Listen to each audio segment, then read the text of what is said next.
Good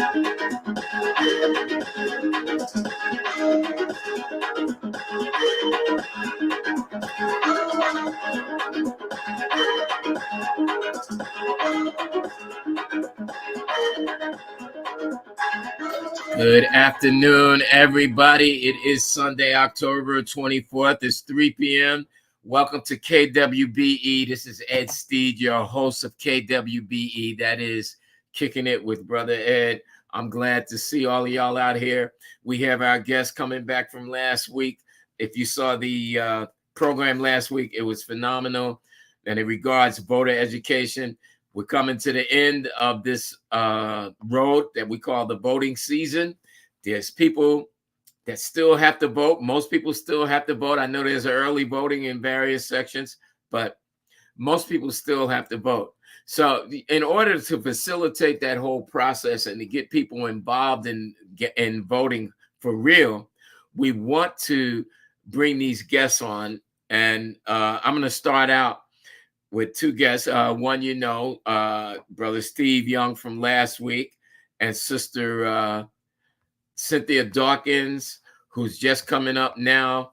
This is her first time on the program. I'm going to introduce her first and let her say a few words about herself. She's Cynthia Dawkins. She's the president of the National Action Network, local branch, the Greater Newark branch. And I want to tell you, Sister Cynthia, in conjunction with Brother Salam Ismail, who's coming on very shortly, they stopped a tragic outcome to an already tragic circumstance that I was wind of as a preacher in Bridgewater, New Jersey. And they did a phenomenal job. They stopped the outcome of that situation, which we'll talk about at some point. I think I've talked about it briefly on previous programs.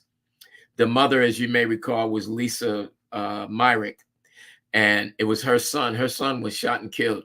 And if it were not for Salam Ismail and Cynthia Dawkins coming to our aid and helping us confront the powers that be, it would have went south pretty bad. But the outcome, and it's not complete, but the outcome so far is good. But anyway, enough of that. I want to bring Cynthia Dawkins on so she can introduce herself. And then we're going to get into we'll bring Ismail on, Salam Ismail, shortly thereafter. And then we're going to get to the meat and potatoes. All right. You're in the right place. You need to stay right here because we're only I think we're less than 3 weeks away, or about 3 weeks away from the election. This is very important. And before I bring Cynthia up, just know this: you need to make phone calls, do what you got to do to get people on this streaming service, whether they're registered to vote or not. There's something for everybody here, and it's very important. This is indeed the most important election in history. So without further ado, I'm going to bring Cynthia up. Cynthia Dawkins, how you doing today? I'm fine, and you? I'm doing well. Thank you for asking. My name, like he said, is good. Like he said, my name is Cynthia Dawkins Harris. I'm a registered dental hygienist. I graduated from the University of Medicine and Dentistry. I returned and went to the Jersey City University, got my bachelor's degree in biology. I returned to school because I found out that Kane University had a social justice program, and that's what I was really interested in. I finished that master's program, and I also started a mentoring program so that we could try to help get these young adults on the right track and keep them on the right track. As Brother Steve said, Ed said, I'm sorry, I became the president of National Action Network, the Greater Newark chapter. And I also joined several civil rights organizations like People of Progress, where Chairman Larry Ham is chair that organization. NAACP, the Plainfield chapter, as well as the Somerset Black Caucus, and all of those are civil rights organizations. And that's where I want to be, in those type of organizations. I want to add something, if I may.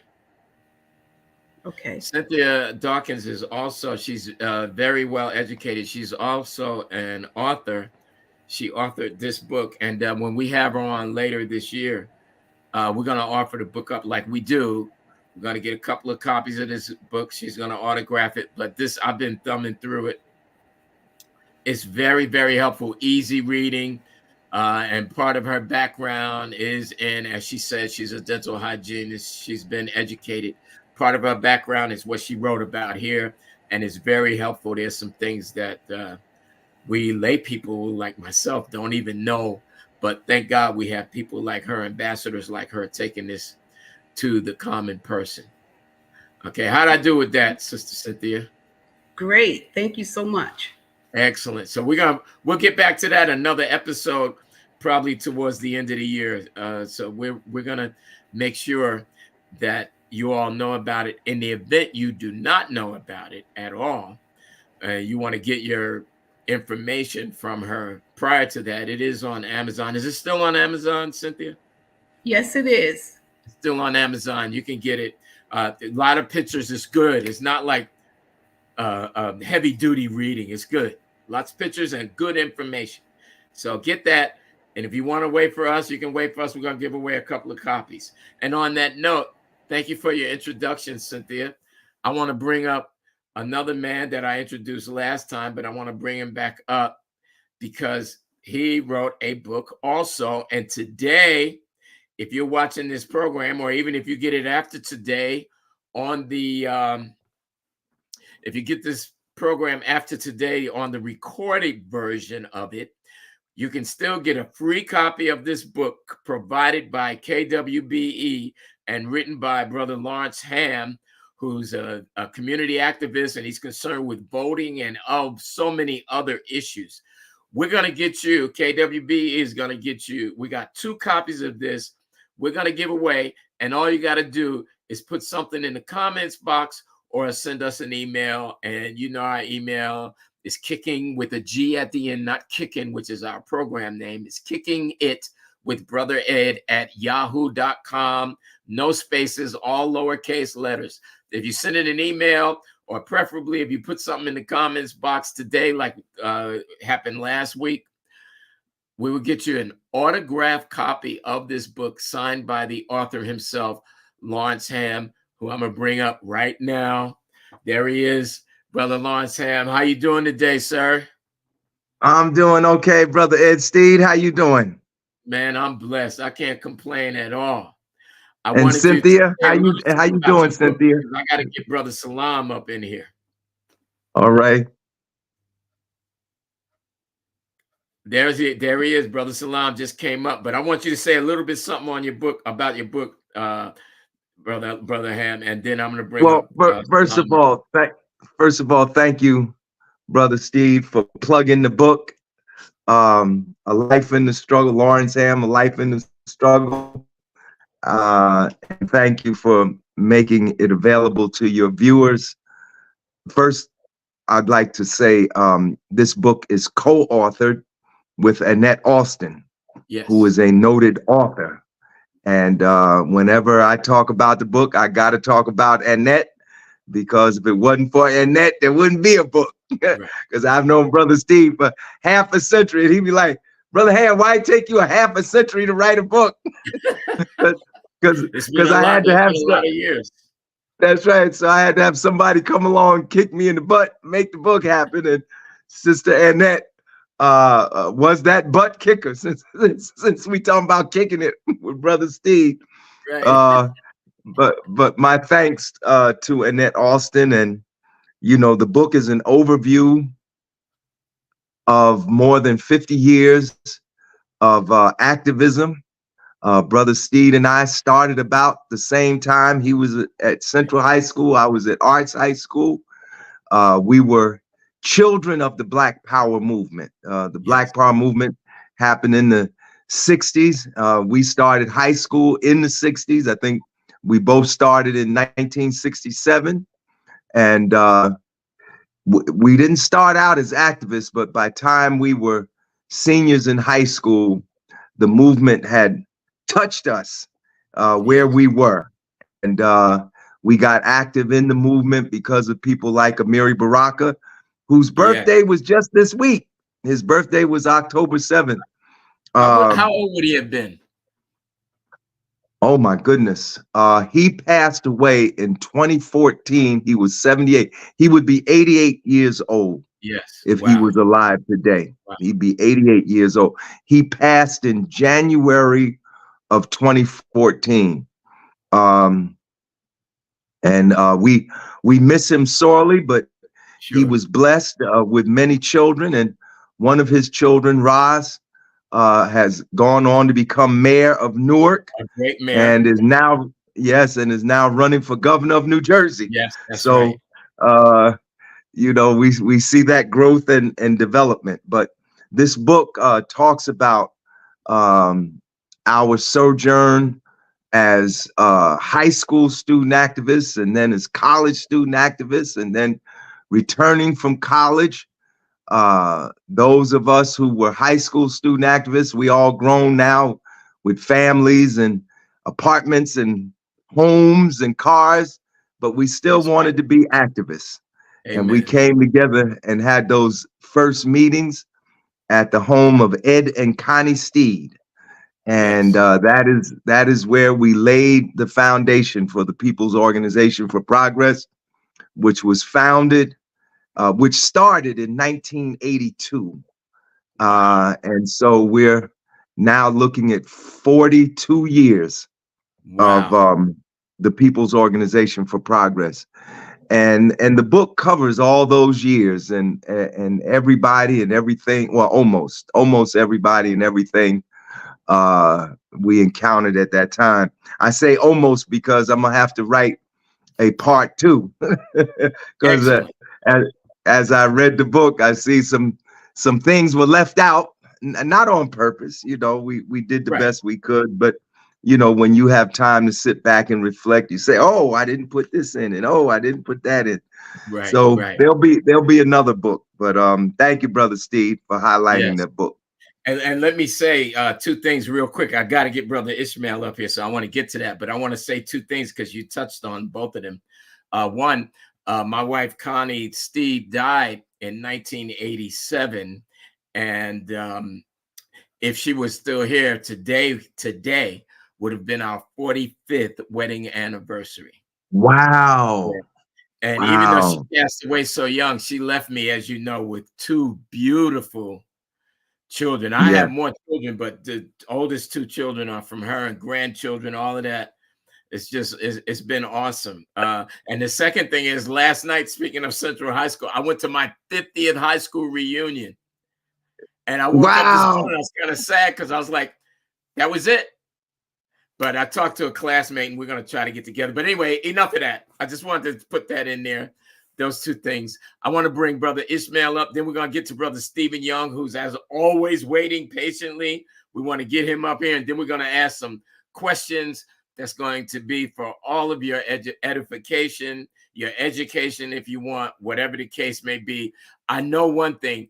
When you leave this place, this program, in 45 or so minutes, you're going to be better off than you were when you came in. And I don't care if you're watching the recording or live, whatever.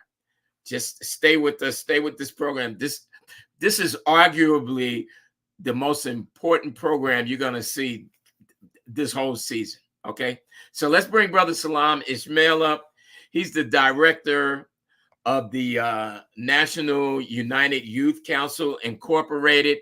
And as I said earlier, Brother Salam, in conjunction with Sister Cynthia Dawkins, who's on this call also, she's one of our panelists, they stopped a major tragedy from occurring. It was already tragic in Bridgewater, New Jersey, but their cooperation and collaboration resulted in a more favorable outcome than any of us could do on our own. And I know Brother Salam's been heavily involved in community activism for some time. I've worked with him on several things.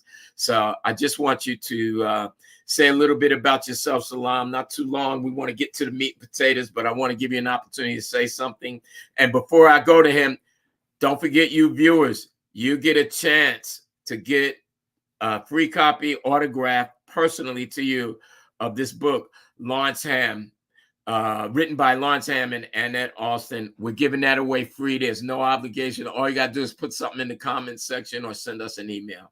All right. So without further ado, I want to bring Brother Salam Ishmael up. Please come on up, brother, and tell us about yourself. Well, peace to you all, Brother Ham, Brother Ued, Cynthia, Steve, and whoever else is online. Peace to all of you. I mean, I'm a mama boy. My mother was in the social justice movement in the early 60s. My brother, who was actually a member with Malcolm X, let's go to Harlem and all that kind of good stuff. And my first foray was 1969 when I was featured, me and my brother, in the newspaper. And my mother is arguing about low-income housing and poverty and what have you. And they used our family of 11. Wow. And she being the sole provider to talk about why we was living in this rat-infested house. And it appeared on the Daily Journal, front page, and a couple other newspapers. That was my first foray into social justice. Oh, wow. But in terms of actually really taking it to the level of organization and that kind of thing, it started for me literally in '79 when I was picked up by one of the local groups to be a youth leader, what have you. And that brought me to study, and then I got certification in youth and family counseling and what have you. But I went to school to be a journalist, and I ended up being all but that. But so we started youth council in 1982. Actually got incorporated August. You guys mentioned 1982. We got incorporated in August 1982 and became a 501c3 in 85. And then I incorporated in 4 other states, and we have affiliates around the country. I'm semi-retired. People heard that before, but right. One thing about this work, and I'll be brief on this, that people need to know, because there's a lot of new. I know Larry's been running into a lot of new jacks coming into this field, this career. It is career. It's kind of like it's a really hard dedication. You sacrifice a whole lot. I know Larry did. Certainly, I have. And it wasn't easy. I'm talking on the family. Malcolm said the worst thing he did is being so many times away from his family. And when you operate on a level like myself, Larry, Steve, and us on this level, it's a lot of sacrifice, a lot of stuff you turn down. You're going to turn down envelopes that may come in the mail. You may turn down job offerings, you know what I'm saying? All that kind of good stuff. And some of us took it that was in the struggle. But people, lions like myself, Larry, and Steve, and a few others like yourself, Ed, we stay in there. We haven't been brought, nor we've been bossed. So that's where I'm at today. And, ready to continue to do what I can do, trying to bring some more young people in to try to take on these kinds of positions and these activities that we undertake and take the leadership role. So that's where we are today. So thank you for that, sir. Tell me, how can you want young people, how can they get in touch with you? Is there a website or phone number, anything? Well, you go to United. Well, we're on Facebook, mostly all the social media. Just hit United Youth Council and Inc., and they'll pop up. All the United Youth Council Inc. INC. Excellent. So that's what we want to get on Facebook, folks. Get your young people. Young people can seize this opportunity to do something positive. And you'll tell me if I did that right. Is that United Youth Council Inc. on Facebook?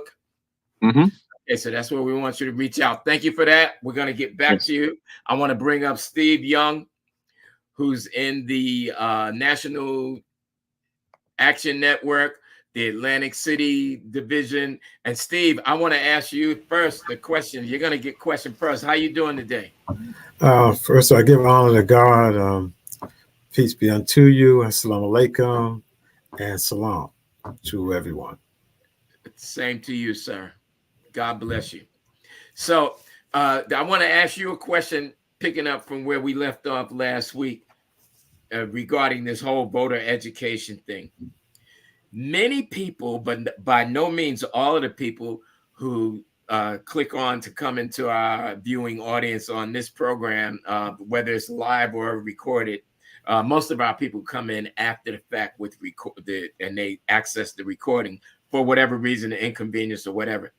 But many of those people who are watching you right now are already registered to vote. And you might have to give a little thought to this before you answer. What, if anything, should those people who are already registered to vote be doing right now to help this whole campaign, to help this whole cause? Well, first I want to say to Cynthia and Larry Ham and Brother Ishmael and yourself, who all are voters. I would like to start with us. What we're doing right now is educating our people through the airways, through social media, and so forth. It's very important that people know the importance of voting, because you don't just vote one day and just go home. You become an advocate overnight on the policies that change the life of everyone. And these policies are very important because, that's how I became an advocate. I just got involved. And part of being an advocate, people say, well, what do you mean by advocacy? That's anyone and everyone can be an advocate. The number one thing that makes you an advocate is getting involved, educating the community, educating your elected officials, because they're not on this ground and on the street. So whatever way can they actually put together a law, and how a bill becomes a law is very important. And it starts with the people. Government is for the people, by the people. They are public servants. So when you vote, you hold that public servant accountable. And how you do that, you advocate. Advocate by going to the state meetings, by going to the council meetings, by going through the planning meetings, the Board of Education, and so forth. There's so many meetings that goes on towards your vote and the people that's elected, that you have to hold them accountable. The best way is to go there to those meetings and speak your mind, speak truth to power. And I tell you, I've been arrested over 30-something times, and I tell you, I'm still standing today, God willing. And I tell you, it's because of the people before me. They bled so we can have the right to vote. And it's actually going backwards with voter suppression right now. So we must continue to educate our people, and how we're doing it right now is very key. So that's what I would like to tell everybody right now. Get to work, get off the couch, get off the computer, go to those meetings and be heard, because you're paying their salary. Yeah, they're public servants, but most of them are getting paid. So hold them accountable to that salary that they're getting. And that's what I say to everybody at this point. Excellent. Thank you so much for that. Now, Brother Ham, I'm going to take off on that. You stay there, Brother Steve, because we want to talk to you a little bit more. But Brother Ham, I'm going to put you on the spot a little bit. Steve Young mentioned about going to meetings and things like that. Now, and I know, and by the way, Salam Ismail was talking about your background and how himself and you and Steve and Cynthia and others like you really have to sacrifice. I personally watched you sacrifice way beyond what I was willing to do. I mean, I hung in there with you for a while, but then I was like, so my hat's off to you. But on that note, I know you've been in this struggle long enough. What Steve said is excellent, and I think that's true. But let's be honest, everybody's not willing to go to a meeting. Everybody's not willing to speak truth to power. Give us some other stuff that can be done on a small scale, so to speak. Well, you touched on something that's very important. I think that one of the things that I've learned over the years, and I've learned from Steve, and I've learned from Salam, and I've learned from you, and I learned from Cynthia, you are all my peers. One of the things I had to learn was that everybody has something to contribute. Everyone has something different to contribute. We all don't contribute in the same way, to the same degree, in the same amount. The acme of an organizer is to learn how to bring everybody's contribution together to make a greater whole. Okay. And I think that's one of the most important lessons. We're all different. None of us is exactly the same. And you talk to any mother that's had twins or triplets or quadruplets or whatever, those babies may all be genetically the same. They may all look alike, but that mother will tell you there are differences. Absolutely. And she can tell one from the other. So if twins and brothers and sisters that share the womb together who are identical have differences, then certainly the rest of us. So we will all contribute. There's something for everyone to do. I was speaking at Montclair High School yesterday, where they had a commemoration for Fannie Lou Hamer.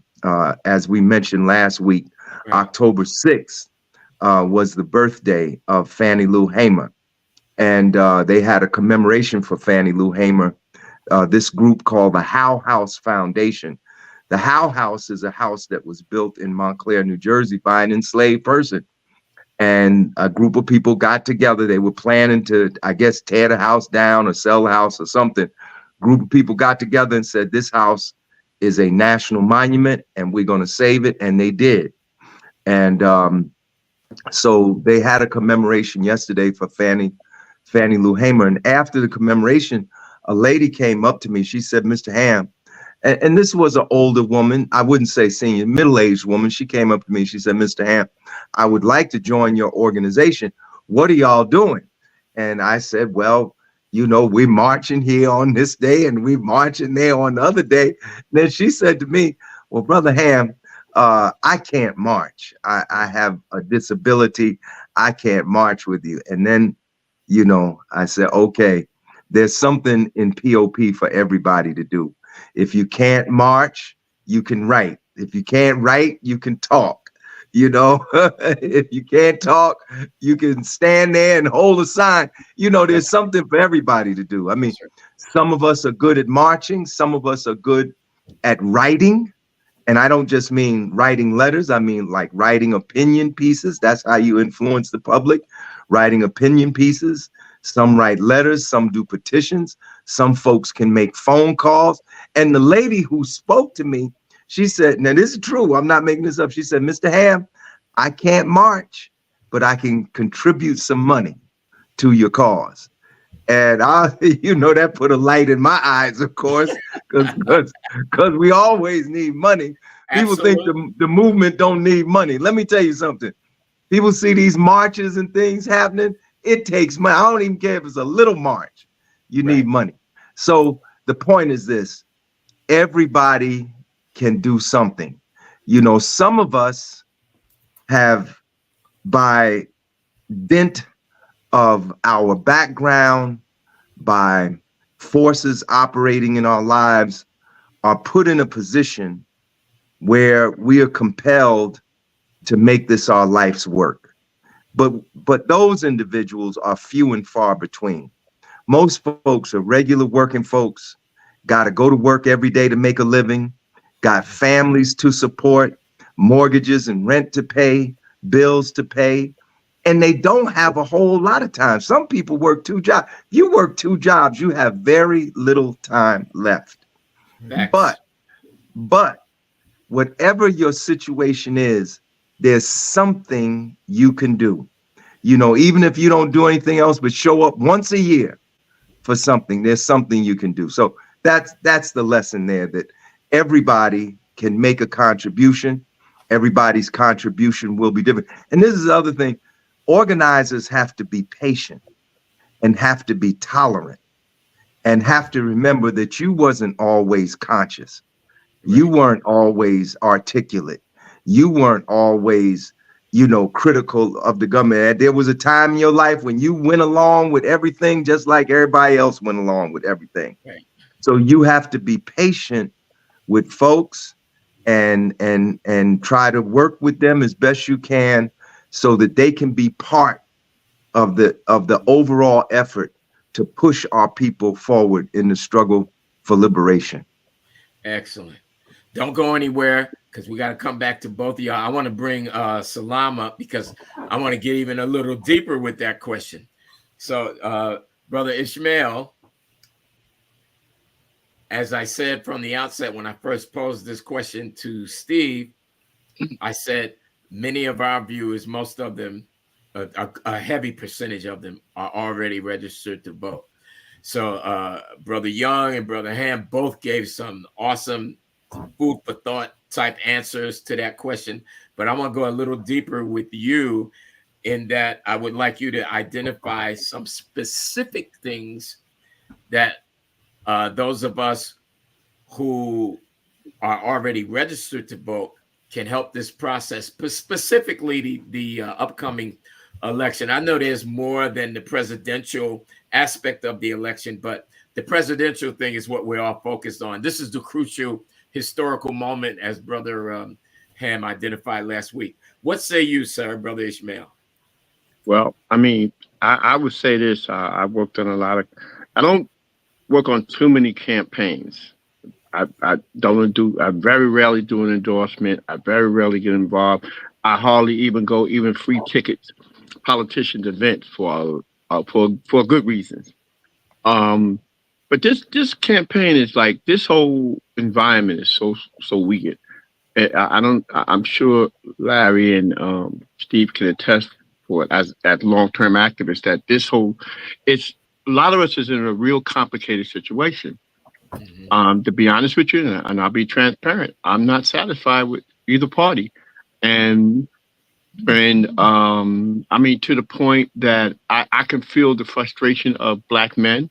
I understand their argument on this whole position that people are talking about why Black men is not one all wrapped around Kamala Harris, because Kamala Harris, according to some, believe that she was part of some of the hardline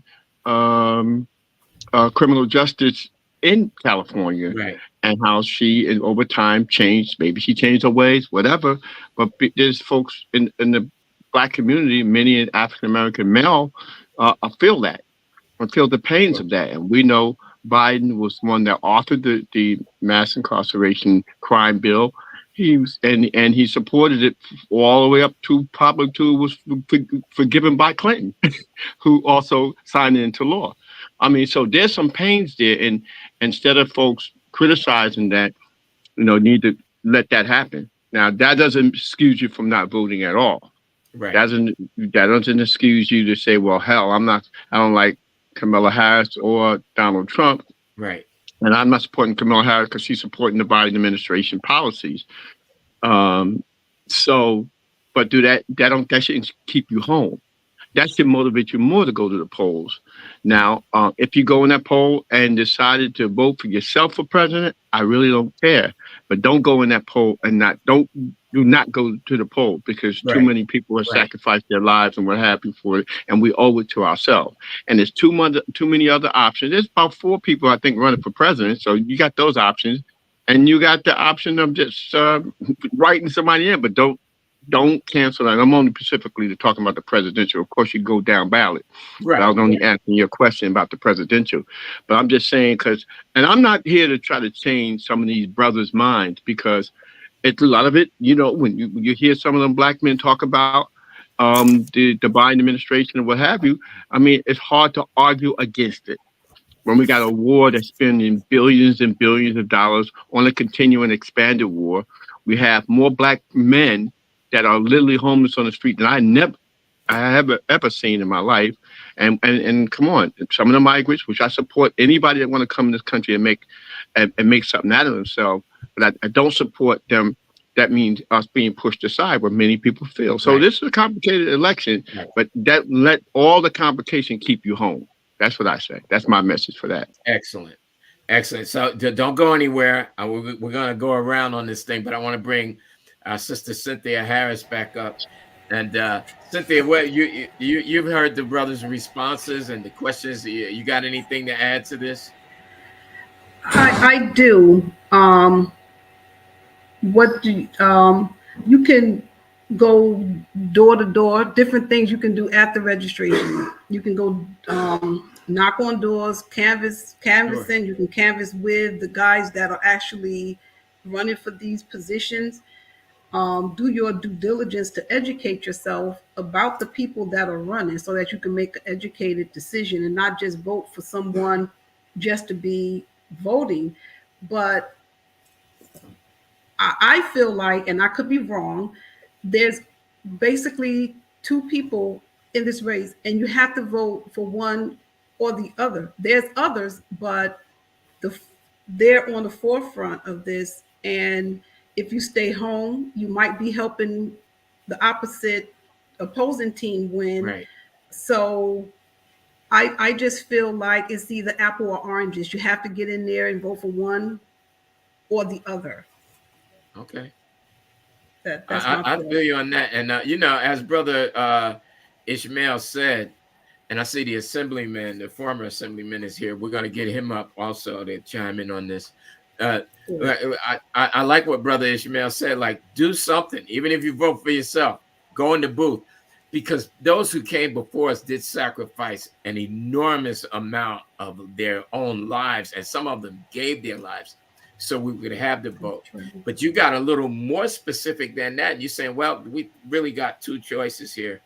And I think in this case, this is my personal opinion, and I'm going to get on and off of this real quick. In this case, it's the lesser of two evils, if you will. So that's where I'm at. Assemblyman Stanley, how are you, sir?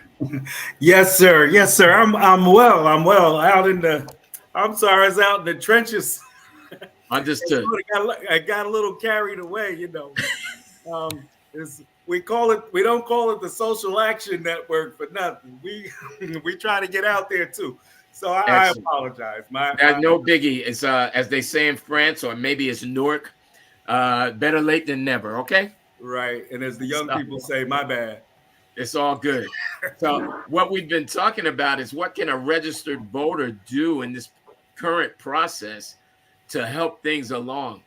You have any thoughts on that, sir? Sure. They can reach out to everybody that they know, particularly in North Carolina and Georgia and Pennsylvania. Everybody knows folks in Philadelphia, Charlotte, Atlanta. You know, call them folks up and make sure that they're registered to vote. Make sure they have a plan to vote. Tell them to make a list and talk to their people. And that's awesome. Yeah, praise. Yeah, I mean, this is an all hands on deck scenario right now. And those are swing states you mentioned, correct? Yes, sir. Yes, indeed. Yes, indeed. And they're very winnable states. North Carolina, Pennsylvania, Georgia. Those are states that we really should be able to pull off.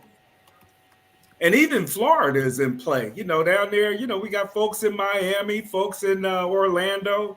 Yeah, absolutely. Excellent. We appreciate that. Brother Steve, I want to get back to you now. Okay. So we've gone through this whole thing where we talked about what can registered voters do. And we want, again, I emphasize to the viewing audience, we want registered, but mostly non-registered voters to come on here, to watch the recording, whatever the case may be. Let's get people into this and learn what it is they should do. And I put this website down there. Last week, I asked about a cheat sheet. And I got this from one of my colleagues. I found that this website is sponsored by the League of Women Voters, is outstanding for giving you all the ins and outs. And you could click on a particular topic regarding voting to determine if it has the information that you require. Just keep clicking on those links. It's got a lot of links. It's easy reading. It's brief. Right there, www.vote411.org/ New Jersey. Okay. Check that out. It's going to be up there for a while, so you can write it down, share it with your friends. It tells you what you need to do. I know I learned from this group that the registration is over the 15th. There's another registration that goes later, but I'll let y'all talk about that. That goes through November. I'll let y'all deal with that. But Brother Steve, getting back to you, we have a good idea now. If everyone was listening, I certainly have been. What to do, what we can all do as registered voters. Everybody can do something, as Brother Ham pointed out. You pointed out a few things, so did Salam. But now, this is a tough one, so I'm going to give you a little time to ponder this as well. What can we do? Because we don't know, as Salam pointed out, we don't know what the outcome's going to be, really. Everything's like a toss-up kind of. what can people do after the election, no matter who gets elected? Brother Steve. Well, first, you got to know where you come from in order to know where you're going. Mm, And if we now educate people what voting, how it started, especially for Black folks, and what we went through to get it, it's kind of hard to explain what you're supposed to do with it. So I think we have to educate on people on the 13th Amendment. You know, everybody thought that about by having Juneteenth as a national holiday that we were mhm, free. But in New Jersey, the 13th Amendment still exists, and mm. that's been ever since 1865. So we haven't even ratified that right here in New Jersey. So people have not So been tell us. educated. And go ahead. I, And I I think apologize for cutting you off. Tell us what the 13th Amendment is and what we should be doing about it right now. absolutely the 13th Amendment of the United States Constitution, ratified in 1865 in the aftermath of the Civil War, abolished slavery in the United States. The 13th Amendment states neither slavery nor involuntary servitude, except as a punishment for crime where the party shall have been duly convicted, shall exist within the United States or any place subject to this jurisdiction. What is basically saying that if you've been convicted of a crime, Mhm. then you're still a slave. So we have not amended that, and other states have. We have not Mm. amended that right here in New Jersey. So that's been a fight that Larry Ham, Ishmael, and all of us been fighting for years. Why do we still have to fight for that? And why do we, as Black people, we don't know that every 25 years that we got to ask the legislators for permission To to do it. vote as Yeah. Black people? Yeah. Can you imagine the power we will have when we say we're not going to ask anymore? Right. Mhm. See, so So that's what are y'all doing about it? Are you leading something that people should know about? yes. What, Go what, ahead. what we're doing, and Reverend Al Sharpton, and I'm the president of National Action Network South Jersey chapter. Reverend Sharpton is coming to Atlantic City tomorrow at a church, and Oh, he's okay. doing going around the country to get out the vote, to educate people in the importance of what we've been through and where we need to go, because voter suppression is real. It was once a time we had to, count the coins in a jar and jelly beans in a jar in order to have the right to vote. Now these things are coming right back again. And one thing we can say that we've been educating people as we go out in the street and educate them of voting is that you know uh, we be on the front line. And Brother Ishmael said it very good today. We be on the front line for for everybody else to have the freedom to do what we're doing. We on the front line. We as Black people, civil rights legislation, the Voting Rights Act, come from our sweat and blood as Black folks. Now everybody's a minority and takes advantage of Yes. it. Or So we alleged have to minority. educate ourselves about that, and then go out and do something about it. Right. And so that's what I definitely would like to see. That's something that we're doing on whether it's social media. Our young people, if we're not standing up for our young people, then we're not standing up for our future. And our Excellent. young people in New Jersey, they're trying to get them to vote at 17, 16 to 17 years old. But we have to educate them on what it's all about and how it benefits them. And I'm going to use one example. Cannabis, marijuana was voted in New Jersey. Right. We was the majority that was arrested and Right. went to jail on 3 strikes you out for having a blunt in your hand. Brothers still in jail because of that. They make it legal. Every time this country makes something legal, they put a cap on it, a legislation on it, and the rules changes. And we do not benefit from it. You can start off with lottery. We had numbers running. Then they made it lottery, taxed it, Right. and took us out the game. We had booze, liquor, we was bootlegging. They put the seal on the liquor and took us out the game. We Right. had Right. gambling, and now they got casinos and we barely can own one. So Right. these type of things, what we're talking about, we on the front line, and we must be educate ourselves to being able to have some of these tools. So the resource, because we have the means, we out there in the community, we have the means, but the resources, like Larry Helm says, without the compensation of the money, but we're learning, and we have learned volunteerism is key. A lot of people put their life on the line, and we appreciate everybody that does. But if everybody do a little bit, nobody has to do a lot. Now, so, Steve, let me thank you for that. Let me ask you this, because I'm into like concrete, like specifics. What organization should people in our viewing audience contact? Like Salam Ismail gave us the Facebook website of the United Youth Council. Is there a Facebook or a website or anything, any way of contacting the people who are at the spearhead of these type of most needed campaigns? Yeah, I would start with People Organized for Progress, like I have. I march with him. I be with them. And we got to find out what we have in common as organization. The National Action Network. You can go to www.nationalactionnetwork.net, and you can join now to be part of it. Join the NAACP. Join these committees. Like I said, if you don't have to speak all the time, but you could probably pay for the paper. Some people are not always going to be on the front line and know how to fight. Some people don't know how to fight. Let's just face it. That's why we're the shape we're in now. They don't know how to fight. But those who know how to fight must teach one. Each one teach one, and we move forward with that. Yes, thank you for that. And our sister Carol Walker, appreciate your comments. She gave it an absolutely 100. And Sister Walker, you could send us an email at kwbe@yahoo.com, and we promise to get you a fully brand new autographed copy of this book by Lawrence Ham if you just send us your contact information. Okay, Sister Carol is on Facebook Live, so we'll be happy. You're the first one to step forward and comment. You got that book. Okay,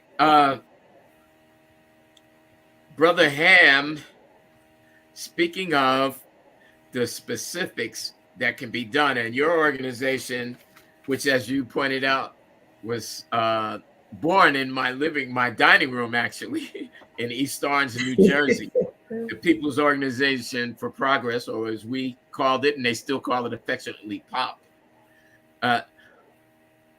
Thank you, Carol. I see that message. Very good. We want to know. Okay, he said, Brother Steve mentioned the website or Facebook page. I don't remember exactly which one, but you talk about that. What method of contact should people use to get in touch with the People's Organization for Progress, and what can they anticipate with regard to not just the election, but I would like you to talk a moment about the election, but all the other activities that POP might be involved in that deal. You said yourself, everybody can do something. All right. So that's what I'd like you to speak to. And I'm a preacher. I say from the pulpit all the time, you ain't here to do everything, but you are here to do something. Go ahead, sir.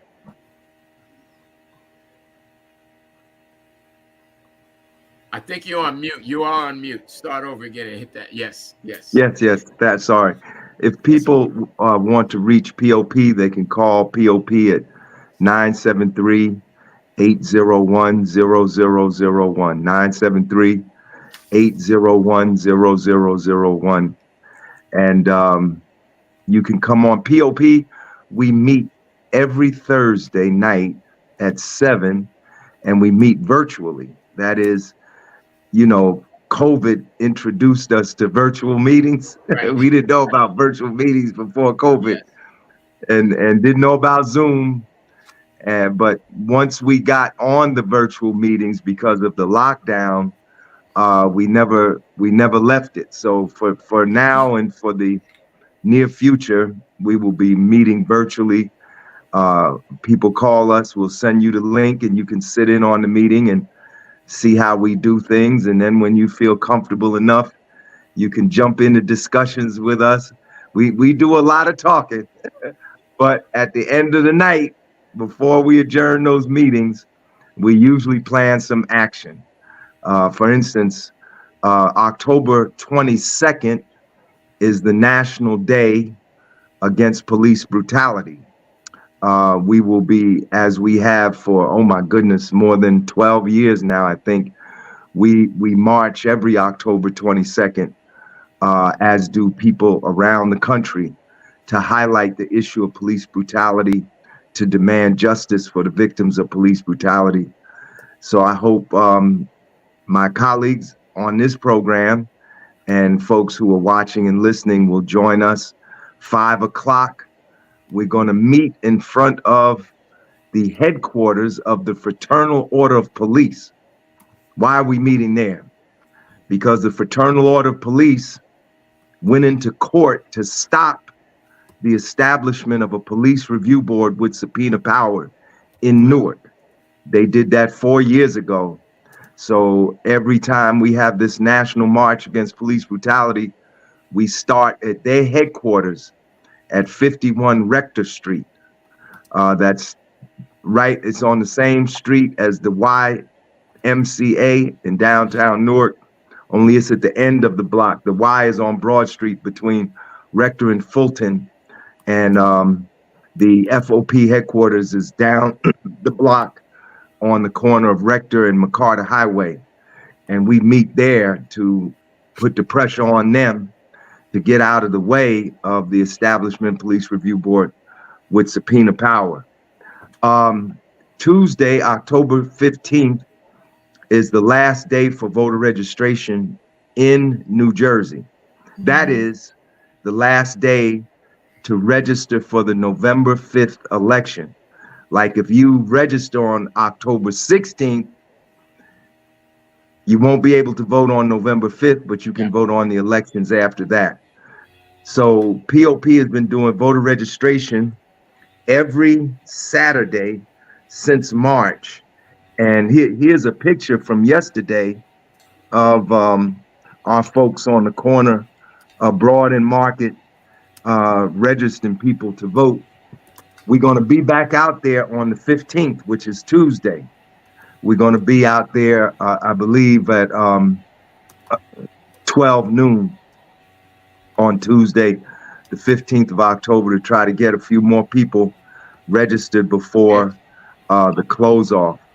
And then on November 2nd, and this is the last event I'll give, on November the 2nd, Saturday, November 2nd, we're going to have a Defeat Trump march. POP, we marched against the election of Trump. We marched to get Trump out of office when he was in office.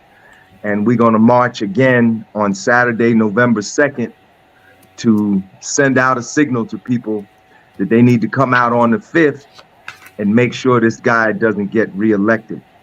Trump is a very dangerous person. Mm-hmm. You know, he is characterized by his critics as a clown, as a buffoon, etc. But that's a caricature.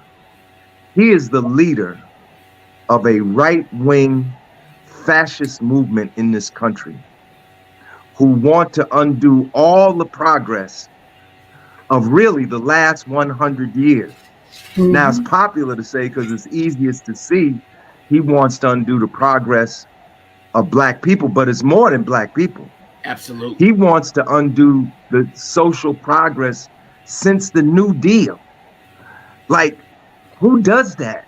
You know, he appointed 3 of the 6-member right-wing supermajority on the Supreme Court that ended affirmative action last June. And in 1 year, all the studies are showing a decline in Black student enrollment in just 1 year since they ended affirmative action. His Supreme Court, the Trump Supreme Court, overturned Roe v. Wade after 50 years of women's reproductive rights. It was undone by the Supreme Court. I mean, this guy tried to overthrow the government of the United States. He literally tried to execute a right-wing coup. This is not our imagination. Right now, the Justice Department has prosecuted over 900 people. They have actually jailed over 400 people. There was a violent attempt to overthrow the government, to stop the counting of the electoral ballot, to declare a state of emergency, and in essence, cancel the election so Trump could remain in office. Why would we re-elect a person that said black countries are shithole countries? Right. Why would we elect a person who said black people, Haitians, are eating your cats and your dogs? Why would we do that? Ridiculous. I mean, I can't understand that. Nor can I. So yes, there are problems with both political parties. Believe me, you will find fewer, harsher critics of the Democratic Party than myself. Right. But I'm telling you, the election of Donald Trump will only strengthen. I mean, who would the Department of Education? Why would you elect someone like that? Who would launch a direct attack on public education? Because that's what this is all about. Yes. You know? So so we're gonna mark. I'm sorry to go on like that, but it just, I get triggered by certain things, you know, and I go out of control sometimes. That's sorry. But it's very serious, Brother Ed, what's going down. I mean, either way, we're gonna fight. And if Trump is reelected, we're gonna survive Trump. And we're gonna keep fighting. But you know, whatever my enemies support, I oppose. My enemies support Donald Trump. People talk about Palestine. Netanyahu went to Mar-a-Lago and met with Trump before he left the country. That's who the people who want to fight for Palestine, that's who the enemies of the Palestinian people want to be president of the United States. They want Donald Trump because Trump, quote unquote, in his debate with Harris, he said the Israelis should finish the job. In other words, they engaged in genocide. They should just go ahead and exterminate the Palestinians, and you know, we'll just take the land, do whatever we want with it. So that's my opinion. I'm sorry to run on like that. That's all right. We only have like 1 minute left. I apologize. I wish we had more time. Y'all are just gonna have to come back because this is an ongoing issue. We got involved through Cynthia Dawkins in this effort, this campaign, because of the voting situation that we're in right now, or the elections, so to speak. But I think there's a lot more issues that need to be discussed. So I'm going to ask you all to come back at some point in the future. We'll talk off camera and get together on this thing.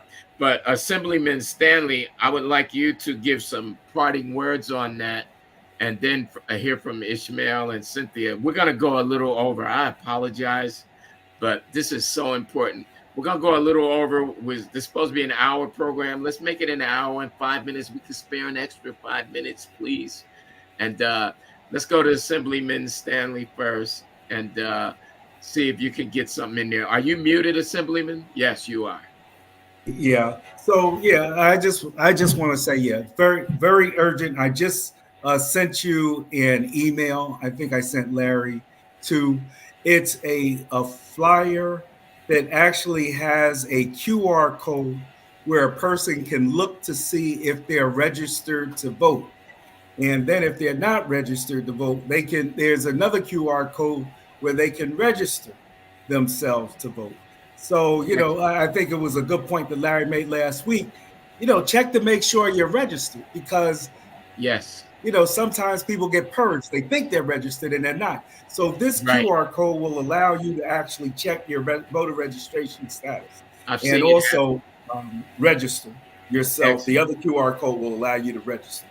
So we're going to put that up this Tuesday. Big day. This Tuesday. Get on the horn and make sure all your friends, all your relatives, your young people who just turned 18, make sure they're registered.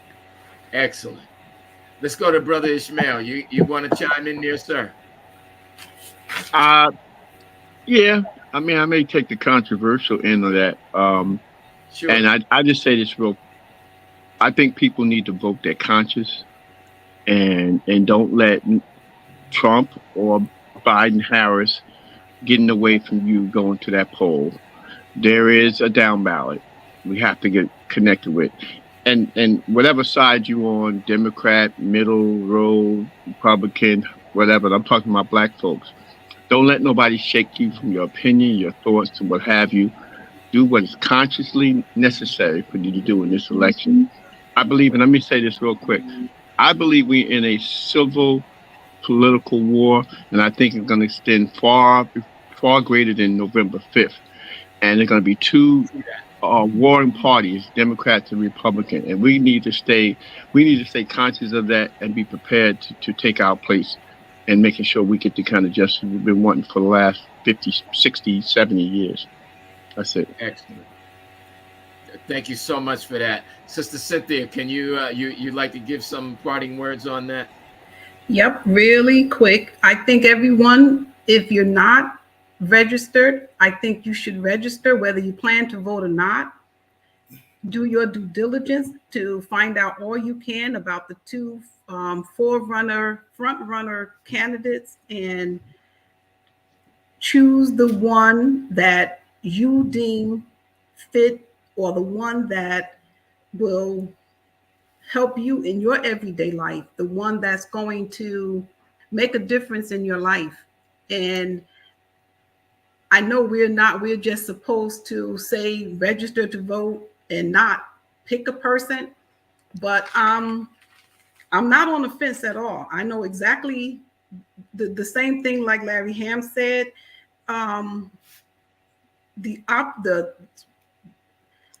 just can't vote for the other person. I have to vote for the person that I feel, and like you said, it's the less of two evils. So you have to do one or the other. And I just can't, I have to go with Kamala Harris in order to make my conscience right. I have to do that. And I just can't go. The other one I see as dangerous. Amen. That's what Brother Ham said too. Something similar. Yes. Amen. Thank you for that. Brother Steve, we're going to give you the last word on this, and then I have to make a couple of very quick announcements, and we're going to get out of here. Thank you all for being patient. Go ahead. Yeah, there's one thing we didn't quite talk about, and we look forward to talking about in the future, especially when it comes to voting. National elections is local elections too. And there's other positions on the ballot, and there's questions on the ballot. And these questions, they slip right on through most of the time because we just looking at party or a person. Very important. You have school board elections that have to do with the education and the mind of our children. Some of those elections and those people are on that ballot. It's very important we do our due diligence and educate people that it's not only voting for president and vice president, but you have also U.S. Senate, you have the Congress, and you have gone all the way down to your local elections. So it's very important that that question is very important, because mostly with us as Black folks, we just direct people to one direction to vote. But that's why education is so key. Voter education is just important than pulling that lever to vote. So I just wanted to say that to everybody. Read the ballot, read the questions, and vote locally as well. Thank you. That is so important. I thank you for bringing that up. And I got to tell you real quick as we close, Brother Lawrence Ham is responsible for me registering to vote at the age of 17. Now, I'm 68 now, so you do the math. That's 50-something years, right? And through the years, I've learned over time, and Steve, tell me if this is good or not. I think it's good. I've learned to read my ballot, and when I don't know about a candidate, whether he's Democrat or Republican, or she is Democrat or Republican or independent, I research them to learn what they're talking about. And I look at all the questions on my own ballot. All of us get a paper ballot in the mail. I look at all of that stuff. Am I on the right track, Steve? Yes, sir. You're exactly right, brother. And we got to encourage everybody, because that's what's going to affect us almost as much as the president of the United States. What happens locally.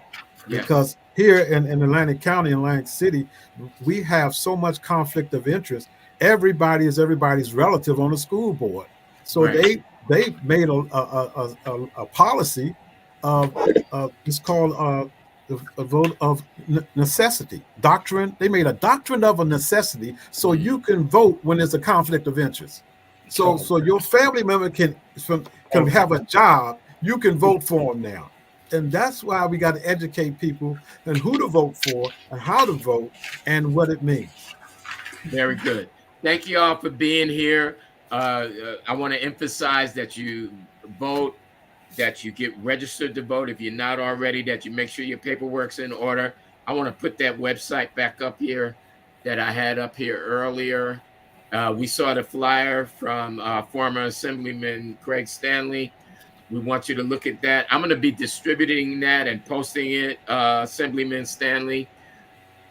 Make sure that our people have the information that they need. This is the website sponsored by the League of Women Voters. Now, as we close, and we're going to close very, very shortly, I want to bring to your attention, the viewing audience particularly, that we are doing what we're called to do, that is featuring ordinary people who've done extraordinary things. Our next program is on Sunday, October 27th at 3 p.m. And we're going to be featuring a fascinating young lady. Her name is Sherelle Weldon. She's a breast cancer survivor. She's been doing a lot of work over in New York, getting people to be able to recognize breast cancer. This is Breast Cancer Month, to get early diagnosis, early detection.